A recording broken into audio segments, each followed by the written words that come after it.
la tontine. Dès qu'on a compris le premier objectif de la tontine, je vais passer au deuxième objectif. Le deuxième objectif de la tontine, c'est le networking. C'est le networking. Alors, c'est quoi le networking? C'est vrai que j'en ai déjà un peu parlé précédemment. Le networking, c'est quoi? C'est le fait que nous allons créer un réseau, nous qui sommes dans cette tontine. Nous allons nous battre pour avoir toutes les informations de chacun.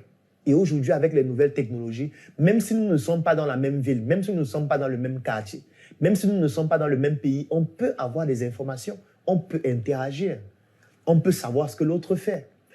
Mais surtout, le networking permet quelque chose de fondamental. C'est le partage d'expérience. Le partage d'expérience. C'est le deuxième objectif fondamental de la tontine. Je vais expliquer. Il y a beaucoup de personnes qui me disent souvent, vraiment, Claudel, c'est un arnaqueur. Claudel, c'est un bandit. Il est là tous les jours sur Internet. Il raconte comment se lancer en entrepreneuriat. Il parle de tout. D'abord, qu'on ne sait même pas quelle est même sa spécialité. Il dit qu'il a fait la médecine. Il est là, il parle de l'économie. Il est là, il parle du droit. Il est là, il parle de l'intelligence économique. Il est là, il parle de tout et de tout. C'est un charlatan, vous voyez, il parle de tout. Ce n'est pas normal. Est-ce que quelqu'un peut parler de tout? Et moi, ça m'amuse souvent. Pourquoi? Et l'une des choses qu'il dit souvent, c'est est-ce que les milliardaires de notre pays font les formations? Est-ce que vous avez déjà vu Fosso Victor dans une salle de conférence? Est-ce que vous avez déjà vu Kadi de Fosso aller dans un séminaire, s'asseoir et suivre la formation? Est-ce que vous avez déjà vu les milliardaires donner des formations ou suivre des formations? Et chaque fois que quelqu'un me dit ça, ça me fait peur parce que je comprends que l'obésité de l'inconsistance intellectuelle pour laquelle je suis devenu un assassin est en train de prendre des proportions importantes. Parce qu'en réalité, il n'y a pas un endroit où on forme plus que dans la tontine. Il n'existe pas un endroit de formation pointue dans notre environnement africain comme la tontine. Vous savez pourquoi?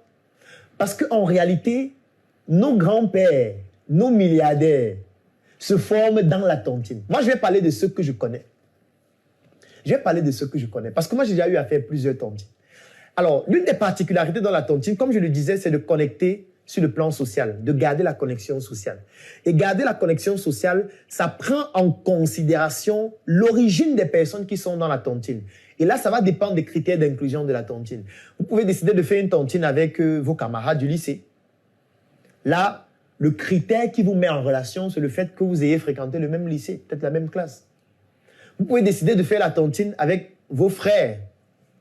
Le critère qui vous met en relation, c'est le fait que vous venez peut-être d'une même mère ou alors d'une même famille.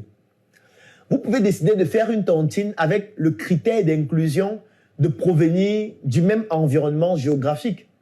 Par exemple, nous sommes Camerounais, les Camerounais de France, les Camerounais d'Allemagne, les Camerounais d'Italie. Vous pouvez décider de faire une tontine basée sur un critère d'inclusion qui est ethnique, c'est-à-dire les ressortissants, par exemple, de Bamboutos, les ressortissants, par exemple, de Mvangan, les ressortissants, par exemple, de Yabassi.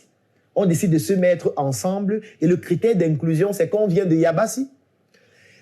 Donc, lorsqu'on fait une tontine, il faut définir les critères d'inclusion qui vont permettre aux gens d'adhérer à cette tontine. Parce que c'est en fonction des critères d'inclusion qu'on va définir ce pourquoi on se réunit et qu'on va définir les objectifs à atteindre au sein de la tontine.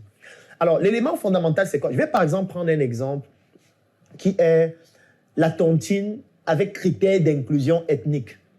Vous allez par exemple voir des personnes qui sont du même village décider de se mettre ensemble pour faire une tontine.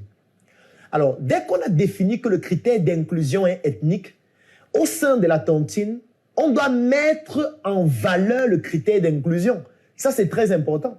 Si on décide que le critère d'inclusion est ethnique, par exemple les ressortissants de Bamboutos, qui se mettent ensemble pour faire une tontine, ça veut dire que dans la tontine, là, il faut qu'on valorise Bamboutos. Il faut qu'on valorise notre village. Il faut qu'on contribue au développement de notre village. Il faut qu'on utilise les attributs de notre village. Il faut qu'on parle de la culture de notre village pendant la tontine. Et surtout, il faut qu'on utilise notre langue.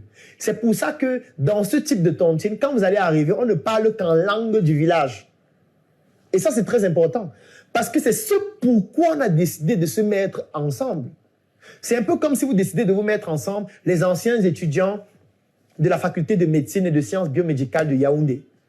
Par exemple, 5e promotion. Si vous vous mettez ensemble, ça veut dire que votre critère d'inclusion, c'est le fait que vous avez fait la même faculté de médecine et vous avez fait la même promotion. L'un des éléments que vous devez défendre dans votre tontine, c'est de contribuer à faire rayonner votre faculté. Vous devez contribuer à développer votre faculté. Parce que vous ne pouvez pas juste vous mettre ensemble pour cotiser et vous ne pensez plus à ce pourquoi vous avez décidé de vous mettre ensemble. Ça veut dire que vous êtes en train de perdre vos valeurs qui vous ont permis de vous mettre ensemble. C'est pour ça qu'il faut toujours se rappeler pourquoi on a décidé de se mettre ensemble.